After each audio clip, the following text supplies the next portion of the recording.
this show, Working It Out, is working out jokes with comedian friends. This is actually what we do. Yes. In real life. Like, we're on the phone. Yes. At least a couple times a month. What are your favorite qualities of someone to bounce jokes off? Positivity. Good. Love it. Ding, ding, ding. I think listening. Listening's huge. Yeah.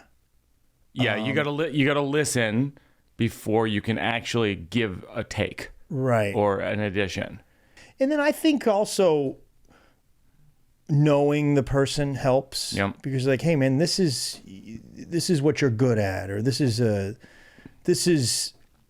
thing you always, sort of with me bring it back to like, yeah, Greg, there's that thing that you saw or that you did that's sort of exterior, but what does it have to do with you?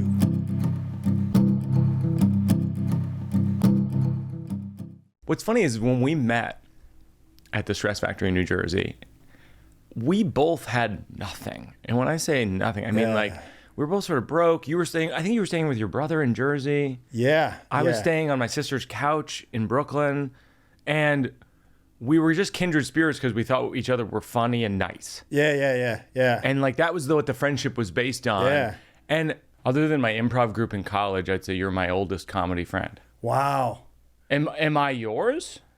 Well, no, because I'm older than you. Right. So I was doing it long before that. I quit. I got a job out of college. Yeah. And Procter & Gamble? Procter & Gamble. Yeah. And went to Houston for 5 years and met a bunch of guys down there. And then I moved to Ohio and met like a group there. And that's when I met you, was sort of the end of the Ohio run. So it's funny that I never even made that connect. I know you're from Houston. I know you lived in Houston for a bit. Yeah. And of course you talk about working at Procter & Gamble in the new special. Yeah. I was thinking about it on the way over here. I'm like, this thing that I shot, it's a lot about that time when I met you. Yeah. I want to say one of my favorite things I did when I lived here in the city for 4 years. Yeah. And it was the performance where you gave out ice cream at the end. Carnegie Hall, yeah. Carnegie Hall. This is the final performance of My Girlfriend's Boyfriend. We did Carnegie Hall. We gave out ice cream in the street, and we wore ice cream hats. Yeah, you and Ira Glass, right? Yeah, Ira Glass. So my roommate at the time, this guy Ryan. I don't think we were roommates. This kid I knew, Ryan Beck, young comic, and I didn't want to bug you that week, or I knew that it was a big deal, and I just was like, you know what, man, you need to see this. It's a different way of doing comedy, and I bought 2 tickets, and we sat up at the top, and watched the show. And I was like, it's a completely different way of doing it. Like, this isn't what you have to become, but if you just go around to the New York clubs or you just go around, like, you're not going to see this. Like, this is a, It's so nice. Yeah, it was a really, I said comics are devoid of emotion. Well, that's the opposite. That show had a ton of emotion in it. That show was My Girlfriend's Boyfriend. It was about me meeting Jenny and my wife Jenny, and you were the person who introduced me to Jenny. I know, and I got screwed in that performance because I didn't use your name. Yeah, which I do in jokes all the time. But I made it Andy. You made it this other guy, Andy. Yeah. I merged you and my other friend Andy, which is into what Andy. You do, like when you're writing a novel, or you got to move these 2 characters. They can't be 2 characters. It's too confusing for the audience's brain to juggle 2-3 characters. So then you're like, okay, that's the friend character. The friend character is, in this case, Andy. Greg got screwed. It's interesting that you went with Andy. I mean, Well, he was there at the car accident. No, but no, it is unfair. No. It is unfair. Yeah. And I should set the record straight. It was Greg Warren who introduced me to my wife, Jenny. I'm forever beholden to you for that. And do you remember the night that you introduced me? Everything about it. Because I remember I had to do, Jenny was working for College Sports Television. That's right, which is now CBS College Sports. And I was doing this gig the first time, there was the NCAA wrestling tournament was in St. Louis. Yeah. And they had asked me to do a show for all the coaches the night before the tournament. Because you wouldn't say this, but you were an All-American wrestler, college wrestler, which is unbelievable. Oh, thanks, man. Yeah, they had started to hear on radio shows and that, there's this wrestler guy. And I was like, guys, I know these groups. I know this event. It's a bunch of coaches that haven't seen each other in 10 years, and they all get drunk, and it's it's ex-coaches, ex-wrestlers.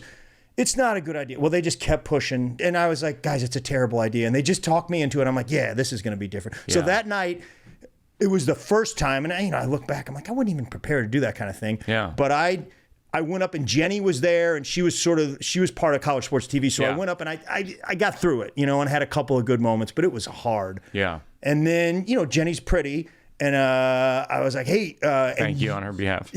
You were in town for a college gig in Springfield or something? That's right. And I was like, and I had one thing they did give me was like a suite room at the Hyatt. Yes. And passes. So I had this really nice hotel room down at the Hyatt. I think I was living it was like in the mall. Yeah, I think I was living in LA at the time. Yeah. And I was there, and you happened to come in town, and I was like, hey, come, you just stay with me, Yeah. And I remember to Jenny, I was like, hey, come out. We're gonna go. We're going to go to this bar, and we went to this. No, but there's actually one thing different, which is you introduced us on a staircase in that mall where that connected the hotel and the mall. Yeah. And I remember it because I said, I fell in love with Jen immediately. And I've never had that, literally, to this day, of course, and previous to that. And I just go, Greg, I go, you got to convince her to come out. and so you asked her to come out, and I think she was a little bit like, maybe. And then you're like, no, you gotta. And then she thought she was on a date with you. This is interesting because it's much like that comic exercise that I was talking about. If it was me, if I had to convince her to go out with me, the pressure would have been on, and I would have flubbed it. But I was like, this is for Mike. Yeah. So it's another guy. You were going to the mat. I can to use a wrestling term. You were going to the mat for your friend. I can sell Mike a lot better than I can sell myself. The salesman. You're the salesman. Yeah. So, and we went to McGurk's, which is a great Irish classic St. Louis pub. Yeah, it was on St. Pat's Day. Yeah. And McGurk's on St. Pat's Day is nuts. Bananas. Yeah, and we went there, and we had some beers. And Jenny was staying at the hotel, right? Yep. Yeah. And then, I remember. We went back, and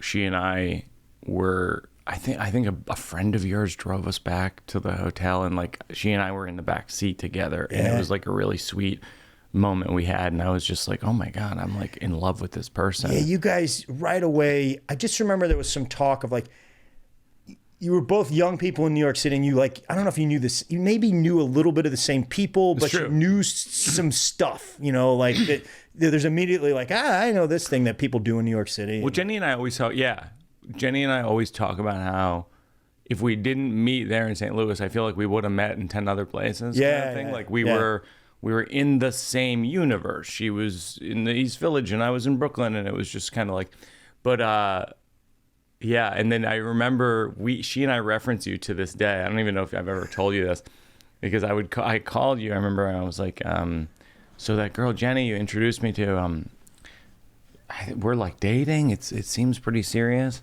and you go, yeah, she's a cool girl, man. She's a cool girl. And so now whenever I want to compliment Jenny, I go, you're a cool girl. Things like that just stick. Yeah. What's funny about you coming on the show is that this show, Working It Out, is Working Out Jokes with comedian friends. This is actually what we do. Yes. In real life. Like, we're on the phone. Yes. At least a couple times a month. What are your favorite qualities of someone to bounce jokes off? Positivity. Good. Love it. Ding, ding, ding. I remember running jokes by my little brother, who's very funny. Yeah. Early on, and he was just like, and you just... Who needs it? Who needs it? You just die on the inside. You give up. You'll say, well, yeah, that's terrible. Yeah, you got a yes and. Positivity. Yeah. And and by the way, when we say yes and, it's not yes and forever. It's just yes and that day. Yeah. Like, yeah, that's pretty good. I like that. Yeah. And then maybe it dies on the vine like over the course of a couple weeks, but let it die on its own. Don't kill it. Yes. That's not what you're there for. Yeah. That's I wasn't able to articulate that. That's great. I'm here to articulate for you. Positivity is a big okay, number one. 1, positivity. Yeah, I think. So a lot of times when somebody's pitching you a joke, you get an idea, and you're like, I know how to tag that. Mm-hmm. And you want to do that, but you got to give the thing time to develop. You want to hear the whole thing. Yeah. And it's a balance. Yeah. Because you don't want to forget your idea, but you also want to let them get going on their thing. Yeah. So listening, I think listening. Listening's huge. Yeah. Yeah, you gotta listen before you can actually give a take. Right. Or an addition. Yeah. And then I think also knowing the person helps. Yep. Because like, hey man, this is what you're good at, or this is a thing you always, sort of with me bring it back to like, yeah, Greg, there's that thing that you saw or that you did that's sort of exterior, but what does it have to do with you? Right. And you're really good. And then, if you watch your shows, that's all of your stuff, but I forget that sometimes. Or sometimes, you think there's this point that's just very like observational humor and extraneous. And you're like, no, there is a connection between you and that thing. You wrote it. There's some connect. You wrote it. You wrote it. You're obsessed with it, and it's honestly all we care about. Yeah. All we care about is how you feel about it, not how we feel about it. Yeah, I think that you're good at. Sometimes there's this tendency to go bit hopping where you're like, it's like whack-a-mole almost. It's like, well, yeah, that's an idea I have. I can't. There's nothing there. There's nothing there. There's nothing there. There's nothing there. I got to find the hot one that's just there instantly. Yeah. And you're all about. Okay, no, you thought of this before you dismiss it and go to the next one. Maybe there is something there. Let's fool around with it. And maybe whatever's going to happen isn't going to happen for 6 months, but keep investing in that thing because you thought about it. There's something to it. The special that you literally just came out with that Nate Bargatze produced and directed. Yeah. Is based on conversations we've been having for 20 years, loosely. Like for example, you've talked about working at Procter & Gamble. And I've always been like, dude, this is like great for the stage. Yeah, and you're always you were reluctant for a long time. Well, I tried. I mean, I made a lot of runs at it. Yeah. I remember definitely a lot of talks with you going back to way back where I was pitching Flute Man, a bit about me you did, playing the clarinet and wrestling, and you were like, that's it. And I remember you saying something to me that was, a hard thing to say, I think, but it was like, man, your ideas are really, really good, and you're not quite getting to the joke. You're not quite getting to the thing. And I knew it, but for you to tell me that, I knew it, and I still...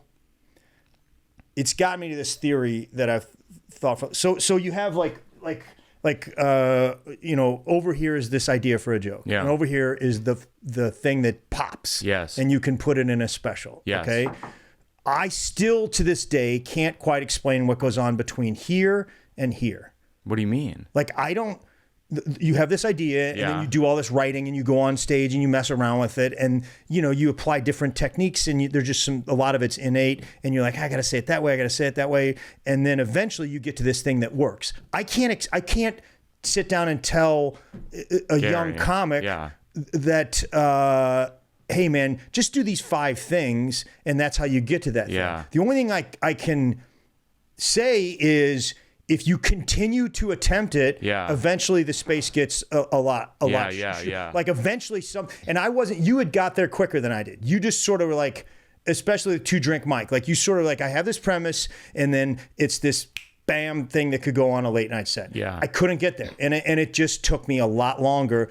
And I've started to figure out, I remember that. The other thing that you've told me that I tell a lot of people is, you've said several times, like you're hitting false bottoms on these premises. Okay. Like you think you're done with that premise. Yeah. And you're not. Yeah. And it that one I think has helped me a lot. Like, I always tell comics, what's your best joke? Add 5 minutes. Yeah. You know what I mean? Yeah. Like don't work on your worst joke. Yeah. We're always working on our worst joke. Yeah. As though we're going to save it. It's like, shit's not savable. You know what I mean? Like, yes, it's actually, you Yes. Yes, I do, Mike. You want me to list them? I always say your best bit is the thing you should spend time on. Your thing that you think is a 10 could be an 11. Yes.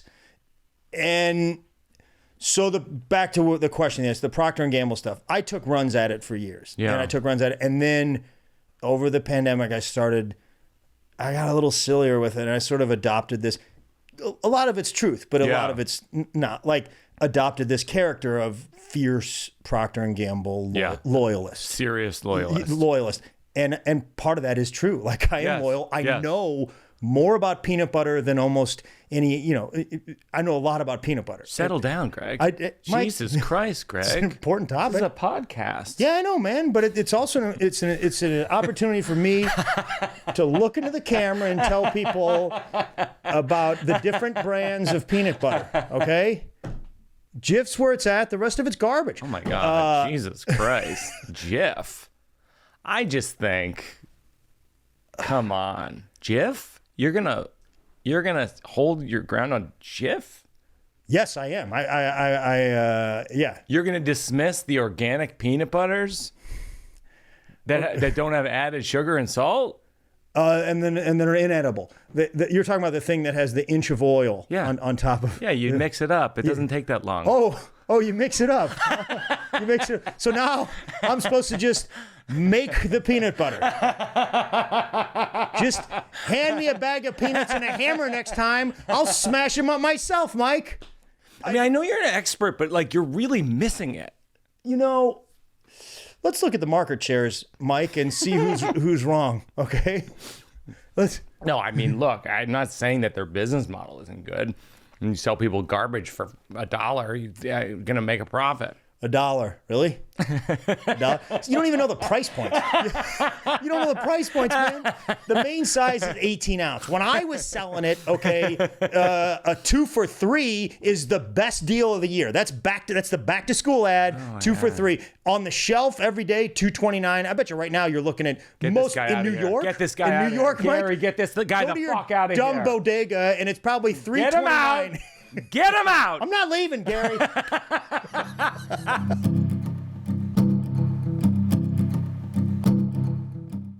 So this is called the slow round. What is the best piece of advice anyone's ever given you that you used? I got this advice from a guy named Ron Morey one time when I was young that said, listen to your act, but not intently. So like listen to your act when you're doing the dishes or driving. I love it. Or something, because there's just... You start to make adjustments that you don't even know you're making. That's great.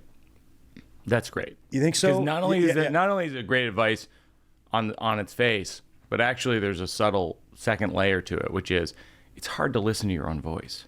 So when you record yourself, you're like, oh my God, this is like listening to a voicemail of myself. Yes. I hate my own voice. We all hate our own voices. And you become desensitized to it if you do it over time. It's that thing where, how you're walking through the back of the room. Yeah. And you hear, I can do it with you, or you can do it with me or my friend. You hear one of your friends do something and you're like, I don't want to fix that joke. You switch those two words and do that. Yeah. But when you listen to yourself, do I sound like that? Am I going to be a failure? Why did I quit my job? Like, you don't even get to the thing. Why did I quit my job?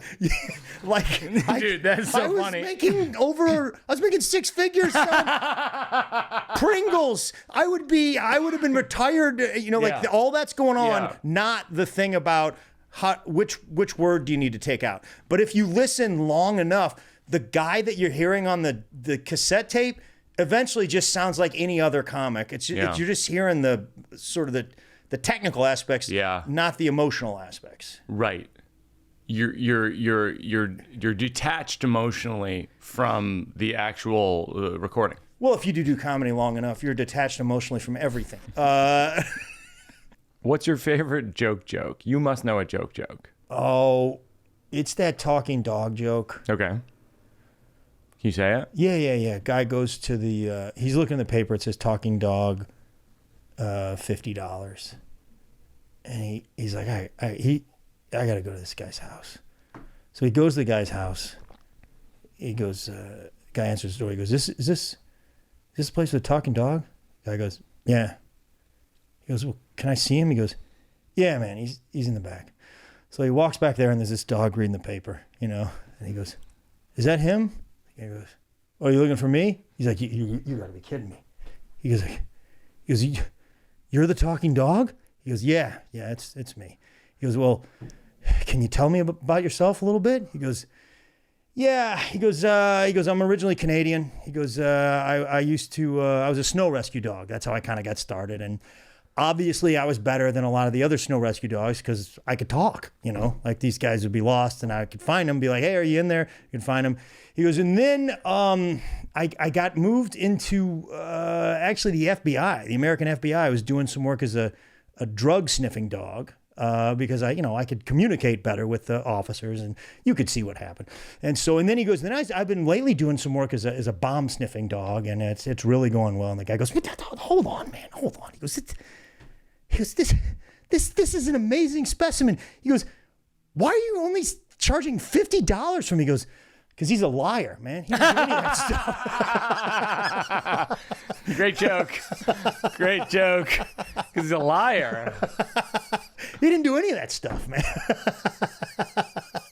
I've never heard that joke. You never heard that joke? Great joke. Yeah. Some kid is a Boston comic. You know those guys. I think like the guy that told it originally was Tony V. Oh, really? Is it Tony V's joke? I don't know if it's Tony V's joke, but he's the one that this Boston comic told me. He was opening for me in Connecticut, and he told me that joke, and I was like, it goes on for a while. For you're like, oh god, yeah. And you're like, oh man, that's a hilarious joke. Yeah. Is there a song that makes you cry? Yeah, man, probably Cats in the Cradle. And then there's. Why does it make you cry, that one? Just because it's about fathers and sons. Yeah. And, you have a father? I do. Yeah. He's great, man. He's my favorite person. Oh. Yeah, I love him. Cats in the Cradle is definitely pulls at your heartstrings. Oh my God, yeah. It's because it just goes to the heart of like, however you hear songs, it's just about the journey from childhood to adulthood and the similarities. It's like similarities between childhood and adulthood. Yeah, not focusing on the right things. Yeah. That's a great one. Yeah, it's just sort of reminding you that you don't have everybody forever. Yeah. Yeah, that's right.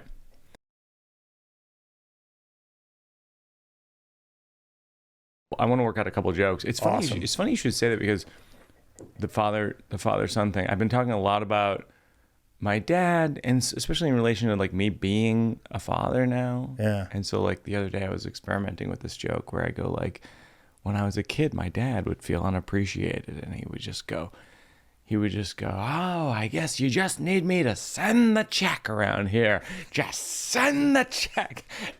And I was always like, Dad's crazy. And now I'm like a grown up with like a wife and a child, and I'm like, he was right about that check. I mean, he didn't have to yell, but he wasn't wrong. I did that last night for the first time, and it's one of those ones that's like half written, but it's definitely something there. Yeah, wow, that's and also the way that you animate. I mean, send the check could be an earworm type thing. You have a few in your usually in whatever hour you're working on. There's send the check is send the check. Send the check. Send the check. Yeah, because it's a Just send the check. Yeah. I guess I'll just send the check then, huh? I did a callback to it later, I think. It's but yeah, no. So, and then I pair that with the thing about my dad, where I just go like, my dad would shout when I was a kid, and we didn't even understand why. He'd be like, "God damn it, I'm eating pretzels." We'd be like, "Is he angry? Is he hungry? Like, what is the emotion being expressed?" But but I do think a lot about my dad in relation to raising a child, and then also like this thing of like, there's like the whole thing of you grow up and you go like, you see your parents as people, and you go like, oh yeah, he's just doing his best. They're doing. That's the first time being a dad. That's like a famous line. That's not my line, but it's like their first time being a parent, your first time being a kid. Yeah. I remember like just seeing at my mom's funeral, just seeing pictures of her with me, like just a picture like her holding me when I was like 2 or something. And I'm like, she's a child. She is a child. Like my mother. Yeah. She's just, right. She's like probably in her 20s. Yeah. Oh, yeah. My mom was very young. Yeah. She was early 20s. Yeah. Yeah. So I was like, what? Yeah. I mean, the dumb things I did when I was in my 20s, awful, just mistakes. People should, I mean, if there's any takeaway from this, I think is like, when we talk about like our parents and all that stuff, it's like kind of like go easy on yourself. Yeah. You know what I mean? Like, I feel like I made so many mistakes, teenager, 20s. I mean, my 30s and 40s have been great, but I don't know of one, really. Not one mistake, I don't think. But man, those 20s. No, it's, no, but it is like. I think you're going to regress in your 50s. You're gonna could be. Yeah. But I do think that there's a degree to which like we should give ourselves a break a bit. Yeah. So send the check. Yes, send the check. I love it. Do you have any riffs on it? Do you have any like I feel like one thought is like he's like, you just want me to send the check, right? And unfortunately, you're like, yeah. Right. No, that's right. Yeah, because you're just no, could you? They are actually asking for it at St. Mary's. It's overdue. I love you. I know this isn't the right time. Yeah, but I do need the check. I actually do need the check. And it's probably the wrong time to ask. I need another check. Yes, I need another. I know this is. I feel it might be a sensitive subject, but I need another check. And I've forged your signature a handful of times, and I just don't think I can do it anymore. Timing's horrible here, but I need another check. I could send it if that's the issue. The other thing is like specificity is always like what's he sending checks for? What was the instance? And it was schools, St. Mary's School growing up, and it would be, I'm trying to think what we'd, a mortgage and a car, and I'm trying to think. It's a good question, but it would, actually, you know what? Soccer camp. Yeah, I think if you get to those, yes, when it's like the thing where it's like, this is a legitimate expense, this is legitimate checks, but with kids, there's like, this thing, this thing, now we're getting a little bit crazy, and that thing's important too, but it's like, is there it's something weird that when you grow up and you realize just like the money just goes. Yeah. The money just travels away from you. Yeah. Because that's a grown-up thing. Like when you're a kid, like you literally don't clock that someone has to earn the money that you're spending. Yeah. Like you go to soccer camp and it's like, it's costing someone $800 and you're thinking about, I got to wake up at 6 to do push-ups. Yeah. You're dreading that. Yeah. You're not even clocking that someone's actually like financing your life. Oh yeah. I had private clarinet lessons. And I was like not practicing and dreading going. Yeah. And then like, this is costing them. My dad was a teacher. Yeah. My mother was a writer. This is costing real money. Yeah. And I'm not putting much into it. I think that's the thing I need to get to with the bit. Like if it's going to end up being in the show long term, I think you got to find the love in the bit. Like I think I need to find the love for my dad in the bit, who I do love, and who I do appreciate. But I think like the jokes have to be counterbalanced with like that he's he is like he was underappreciated. Like at some point I could have. He's a father. That's sort of the. And also instead of being like dad's crazy, I could be like, hey, thanks. Yeah. You know what I mean? Yeah. Like, hey, thanks for that. Yeah. You can. But as a kid, you're not gonna. No. You probably don't want your kid to think about it that much. No, you're right. But there, I think there's got to be some silly activities that you were involved in that.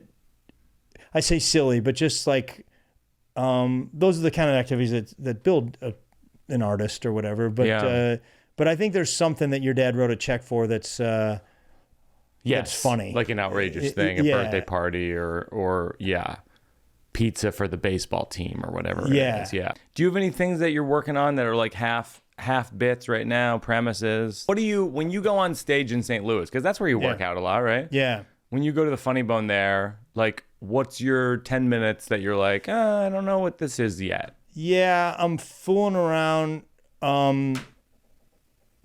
it's gotten a little bit farther down the line, but I'm sort of based on what we were talking about with the hotels. Yeah. Is Walgreens.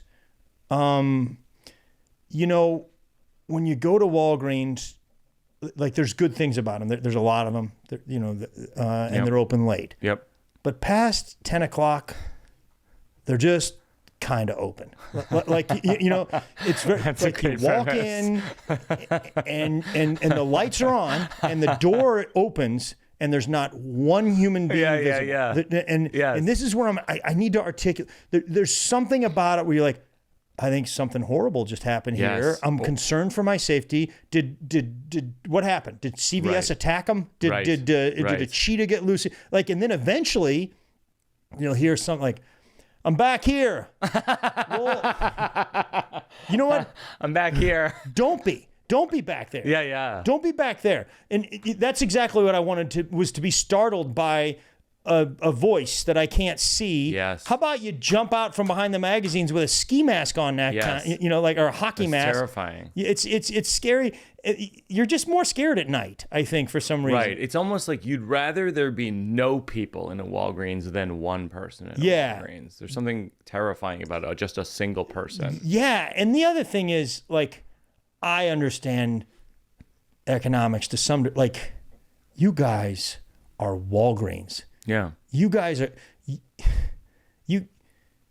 you have one more employee than a vending machine, right? Like you can't have two guys.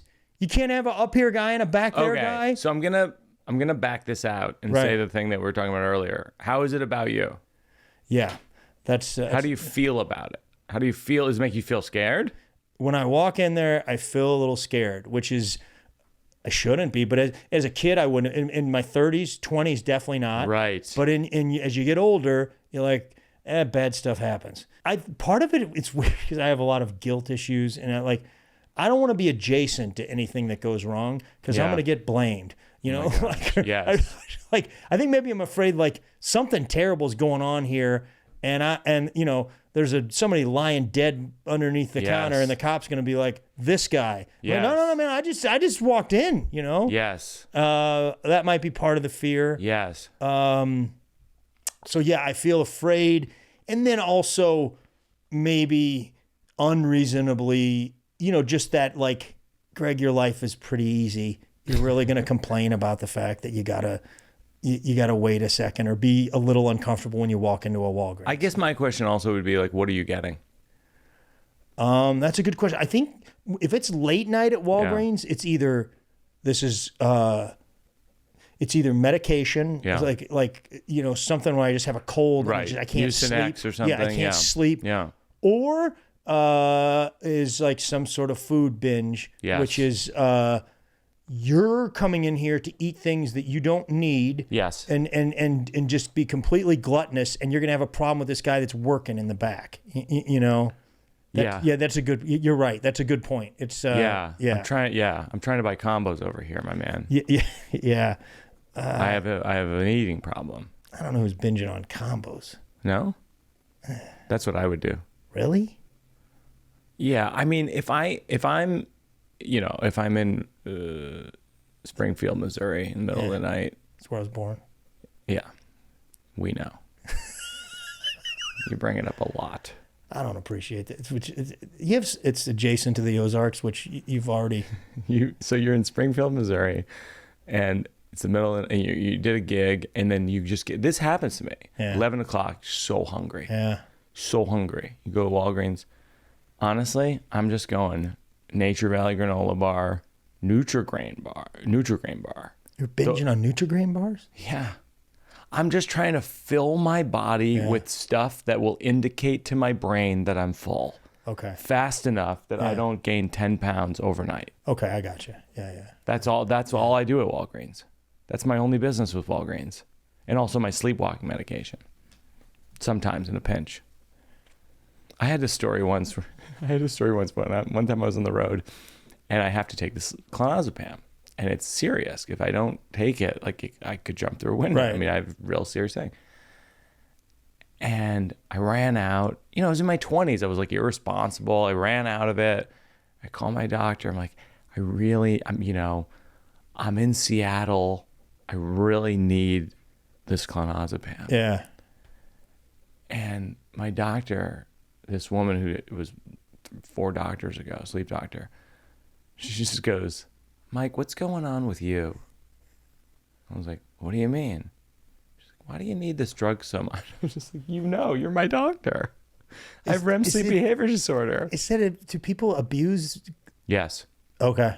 I want to say they might snort it. Like it's clonazepam. It's like an anti-anxiety. Yeah. I think maybe people snort it. I actually don't really know what they do with it, but I know that it's a narcotic. Okay. It's a narcotic, and it's like it's hard to get. Like every month or something, it's kind of an ordeal in my life getting it. I have to make in New York State there, you have to have it in triplicate and stuff. Like it's a whole deal. I'm in Missouri, it's easy to get. I mean, they're hillbillies. I just thought of it. Yeah, I'll get you some next time. I'll just just walk in there. You know anybody? My straw hat and my straw hat. I just thought of a dumb joke or something. If you ever talk about that, you know how they call those drugs, like you're talking about, like Schedule C or Schedule. I've never heard that. Yeah, that the serious drugs it's like Schedule C narcotics or Schedule Schedule B. Yeah. Okay. Or like there's got to be something funny about digging into that. Be like, I want to see the schedule. Well, I had this thing about my clonazepam thing is so crazy because I've been on it for 20 years because I have to be on it. Yeah.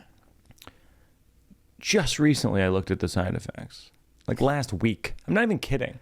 Last week, I looked and it's like depression. Oh, man. And then it's like poor motor skills and like loss of memory. And I'm like, that's like my personality. Yeah. It's like it's like that moment in your life where you realize your personality is side effects.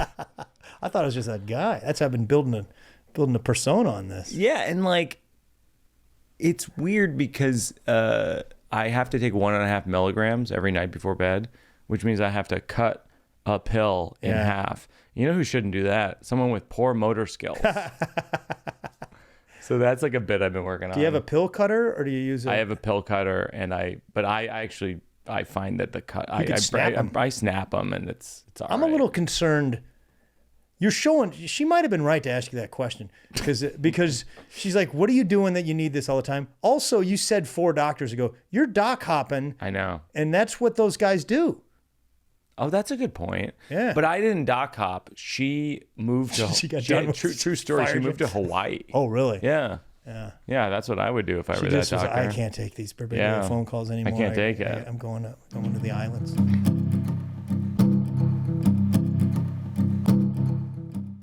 I had a couple of jokes about the road that I kind of don't know what to do with them, but they're funny stories. Yeah. And one of them is a person we know in common.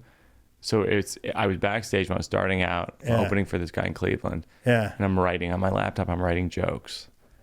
And he goes, how much you pay for that laptop? I go, I don't know, maybe like $400. He goes, I gave that laptop for $250. I go, how would you do that? He goes, it's hot, which means it's stolen. And it was that moment where I realized that he was about to steal my laptop and sell it back to me.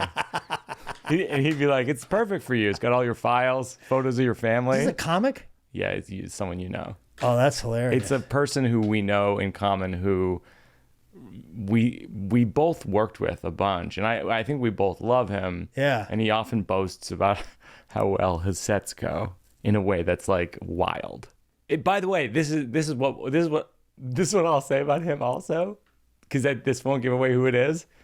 He said to me one time, he goes, he's a nice guy, steals laptops, but sells stolen laptops. He sells stolen laptops. He sells stolen laptops. Steal laptops. This guy's not a laptop stealer. No, he's not. Yeah. But he said, and he would not have stolen your laptop. And I was emceeing for him middling. I think the headliner was like Angel Salazar. Yeah. Check it out. Check it out, Cleveland. And that was his catchphrase. And I thought I was having pretty good sets. And he goes, you think you're having pretty good sets? He goes, when I was an MC, I used to get standing ovations. He did. He did say that. He said standing ovations as an MC. And I'm like, what are you talking about? Yeah, he did. Yeah, I think he got a couple. I used to get standing ovations as an MC. I was like, I literally, are you lying? What is happening here? I think he did get them. Oh, for real? He used to murder. A lot? I don't know about that. He was a really good comic. Yeah. He still is, probably. He gave me advice. Man, that guy that you're talking about gave me advice. It was great advice because he was like, man, stop asking so many questions as an MC. Would you set up every one of your bits with a question? Interesting. And I was to the audience. Don't ask the audience questions. That's great horrible. advice. Yeah, it's great advice. Right. Is anybody married? Well, I'm, my parents. Terrible. Blah, blah, blah. Yeah. And I was in that. Has anyone ever been to Iowa? One time I was in Iowa. Yes. Who cares? Yeah. Who cares? Yeah. Yes. And it's, man, it was great advice. Nobody cares. And you're just breaking up the rhythm. And you're also sort of subtly indicating that you have no confidence at all in anything you're going to say. Like, I got to get you guys on board here before I get into this thing. Let me prime the pump here, Do you have any road memories starting out that were like, oh, this is a ridiculous scenario that I'm finding myself in? Like what? Like I'll give you like worst gig that you can think of. Well, I want to say that I didn't have to take as many bad gigs as some of the guys like you that were courageous enough to go right into comedy out of college. Okay. Because I had 10 years at a Fortune 500 company. Right. Selling the best brand of peanut butter. Right. Easy. And I had money. So it was like, I'm not staying in that hotel, or I'll just get my own, wow, that is different. It is different. And it's, That's it's less romantic, and it probably, I did skip some. I mean, I ate it plenty of times. I'm trying to remember some of the times when I did. Actually, the worst gig the one that sticks is I had been doing it for a good long time, but did a gig for the St. Louis Cardinals. Yeah. And I ate it hard. At the park? The ballpark? No, it was at one of their fundraisers. It was at a hotel. Oh, okay. And like Tony La Russa, who's the manager of the Cardinals. Was Ozzie Guillen there? Are you thinking Ozzie Smith? Ozzie He Smith? was not there. This was a little bit later. Ozzie Guillen was a manager of the White Sox. I'm trying to play cool with the sports references. Trying to play cool. You're just not. You're embarrassing yourself. Yeah, I know I'm embarrassing myself. No, I mean, it was one of those things, and I had gotten so far forward on this. I was like, well, I'm a killer these days. Right. I'm gonna kill here. Yeah. And then I'm gonna go to Walgreens. Then I'm gonna be in the dugout whenever I want. And okay. These guys are gonna love me so much that I'm gonna be part of the team. Oh, that's huge. I'm a lifelong Cardinal fan. Right. And it was like this thing where I was doing poorly, and I could tell you the lifetime stats of 20 people that were not laughing at my jokes. Oh, that's amazing. Yeah, it was awful. It was like yeah. That's the great humbling that is stand-up comedy. Yeah. It doesn't matter how good you are. You're 5 days away from bombing in a way that you could never imagine. The last thing we do is working it out for a cause, and it's basically nonprofit. Anyone you give money to over the years will contribute, and then we link to them in the show notes. Awesome. St. Louis Ovarian Cancer Awareness. Great organization. Great. So we will Sloka. We'll link to them in the show notes, and I will contribute to them. Greg, so much fun. Oh, I loved it. Talking Man. to you. It was great. It's like I could talk to you all day. Thank you so much. Like, you just make me laugh so hard, and means congratulations on the special and all the specials. People should watch all of your specials because they're all hilarious. A couple of them are. Perfect.